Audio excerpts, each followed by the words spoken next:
এই আমাদের animal porter. এই ইয়াকশাম টু গোচালা ট্রেকে দু রকমের অ্যানিম্যাল পোর্টার হয়, একটা ইয়াক আর একটা হচ্ছে ঘোড়া। তো আমাদের অ্যানিম্যাল পোর্টার ঘোড়া, তারা আমাদের সঙ্গে এভাবেই হেঁটে চলে, পিঠে এত বোঝা চাপিয়ে।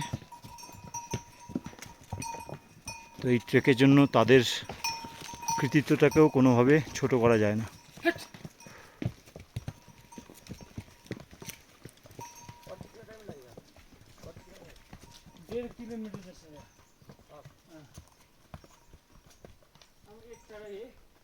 আমরা ফেরোঙের প্রায় কাছাকাছি পৌঁছে গেছি, আর 1.5 কিলোমিটার মতো আছে, আমাদের শেরপা তাই বললো। ব্যাস, আজকের ট্রেক এখানেই শেষ হবে।